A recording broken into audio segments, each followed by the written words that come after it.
Hi, it's good to see you, good to have you here. I will be reading a story on this channel. I'm glad you've made it. I have got the story in my hands. I will read it to you, but before I do, I'm going to read the blurb. There used to be an empty chair at the back of my class, but now a new boy called Ahmed is sitting in it. He's 9 years old, just like me, but he's very strange. He never talks and never smiles and doesn't even like lemon sherbets, which are my favourite. But then I learned the truth. Ahmed isn't strange at all. He's a refugee who's run away from a war, a real one, with bombs and bullies that hurt people. The more I find out about him, the more I want to help. That's where my best friends, Josie, Michael and Tom come in, because together we've come up with a plan. And this is our book. It's The Boy at the Back of the Class. I'm going to start reading it. I hope you enjoy. I haven't actually read it yet, so I'm excited to find out what it is. It came with high recommendations from lots and lots of different teachers. I just asked what stories they've been reading. We obviously read Wanda, nearly finished it. That was exciting. I loved that book, despite having an emotional breakdown at one of the chapters. I loved that book. But I do have a new one. So let's get on with it. It's got 26 chapters, quite a lot of pages, but I'm sure we'll get through it in no time. If you're here with me every day, we'll be finished in about 2 weeks. Fingers crossed. Chapter 1, The Empty Chair. There used to be an empty chair at the back of my classroom. It wasn't a special chair. It was just empty because there was no one sitting in it. But then, one day, just 3 weeks after school started, the most exciting thing that could ever happen to anyone happened to me and my 3 best friends. And it all began with that chair. Usually, the best thing about starting a brand new term is that you get extra pocket money to buy new stationery with. Every year on the last Sunday of the summer holidays, my mum takes me on an extra special adventure to hunt down my stationery set for the new school year. Sometimes I get so excited that my feet feel jumpy inside and I don't know which shop I want to go into first. There aren't many nice stationery shops where I live. They only ever have boring dinosaur sets for boys or princess sets for girls. So Mum takes me on the bus and train into the city where there are whole streets of shops, even huge department stores that look like tall blocks of flats from the outside. Last year, I found a space-themed set with pictures of an astronaut floating past the moon. It was on sale too, so I bought a pencil case, a math set, rubbers and a long ruler, and still had nearly £1 left over. The ruler was one of my favourite stationery pieces because the astronaut floats across it in water mixed with silver stars. I played with it so much that the astronaut got stuck to one side and couldn't be bothered to move again. But it wasn't my fault. Mr. Thompson, our teacher last year, had such a boring voice that my hands needed something to do. That's why it's important to have fun stationery with you in class, because you never know when you'll need to stop your brain from falling asleep or doing something that might get you into detention. This year, I bought a Tintin and Snowy set. I love Tintin. Even though he's only a character in a comic book and isn't real, I want to be just like him when I grow up. I think being a reporter and getting to solve mysteries and go on adventures must be the best job in the world. My mum and dad used to buy me a brand new Tintin comic book for my birthdays, and Mum saves all the comics her library are about to throw away because they're too old or ripped and gives them to me. So I have a whole collection of them now. I've read them all at least 50 times. But I'll have to think of another pet to travel with because I'm allergic to dogs. I don't think cats or hamsters or even trained mice could be half as useful as a Tintin's dog, Snowy. And even though I've thought about it for at least a year now, I still haven't come up with anything. Because the Tintin stationery set was a lot more expensive than the astronaut one and wasn't on sale, I could only buy a pencil case, a small ruler and 2 rubbers. I had to think about it for a very long time, but in the end, I decided spending all my pocket money in one go was worth it. Not just because everything had Tintin on it, but because if you press a button on the pencil case, Snowy barks and Captain Haddock's voice cries out, "Blistering barnacles!" I've already been told off for pressing it in the middle of maths class this year, sorry. But if you can't press a barking dog button in maths, then I don't see the point of it. I don't like maths. Simple maths is fine, but this year we're learning about long division and square numbers and all sorts of things that my brain doesn't like doing. Sometimes I ask for help, but it's embarrassing putting your hand up too many times to ask the same question. I'm lucky because Tom and Josie and Michael always help me with the things I get stuck with. They're my best friends and we do everything together. Tom's got short spiky hair and a side smile and a big Adam's apple that looks like a ping pong ball got stuck in his throat. He's the smallest in our group, but he's also the funniest. He only joined our class last year after his parents moved here from America, but we became friends instantly. He has 3 older brothers who all tease him and bully him. Not seriously, only for a joke, but I think they steal his food too, which is why he's so skinny and always super hungry. I once saw him eat a whole pizza with extra toppings and a double cheeseburger for lunch and still not be full up. So I hide my snacks and chocolate bars from him when I can. Josie has large brown eyes and at least 1 million freckles across her face. She's tall and gangly and is always chewing on her hair. She's the fastest girl in our year and can kick a football past any goalie from the other side of the pitch.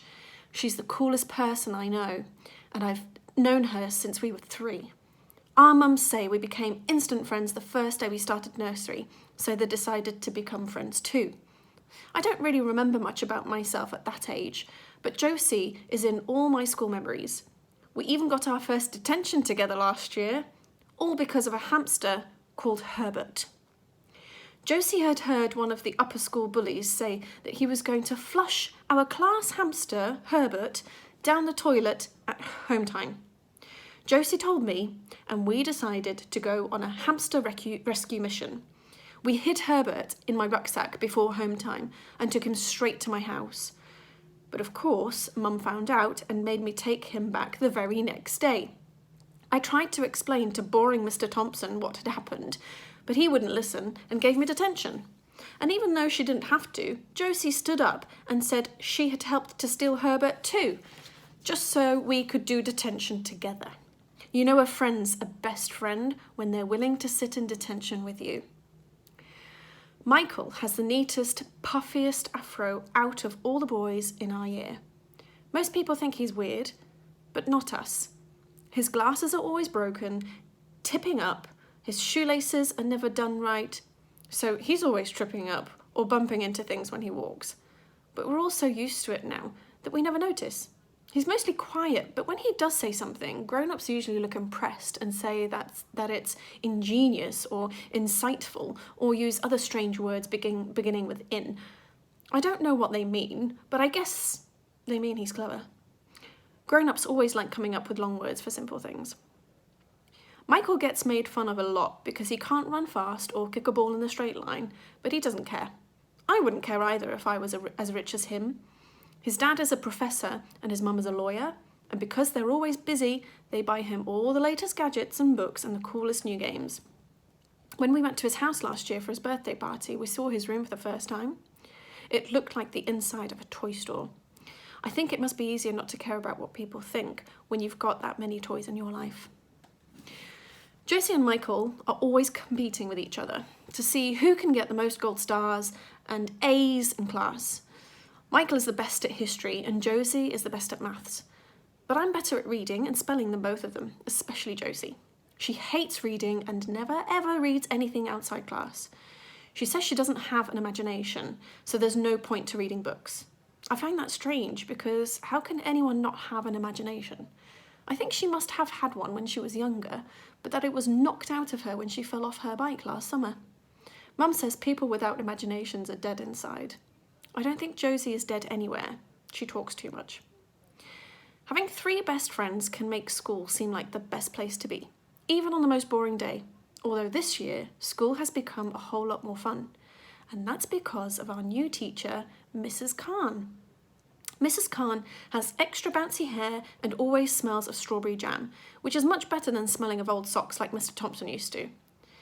She's new to the school and extra clever, much cleverer than Mr. Thompson ever was. And she gives us prizes on Friday when we've all been good. No other teacher in our year does that. Mrs. Khan lets us do all sorts of interesting things that we have never done before. In the first week of school, she helped us make musical instruments out of things we found in the school's recycling bin. And in the second week, she brought in a brand new comic book to read to us that wasn't even in the school library yet. Then in the third week, something happened that was so surprising and made everyone so curious that even Mrs. Khan couldn't make us focus on our lessons properly. And it all began with the empty chair. It was on the third Tuesday after school had started and Mrs. Khan was taking the register. She was just about to call my name when there was a loud knock at the door.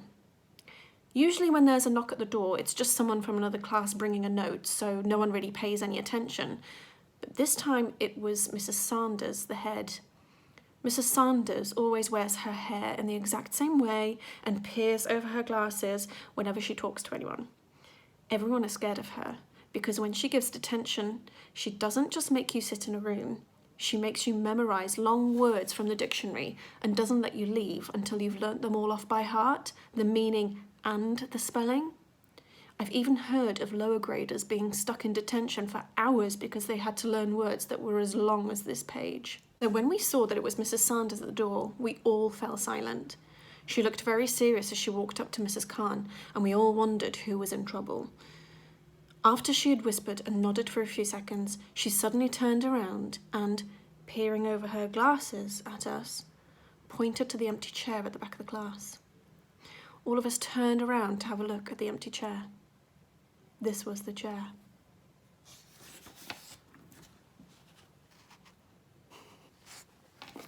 As I said, it was a pretty ordinary chair, and it was empty because a girl called Dina left our class at the end of last year to move to Wales.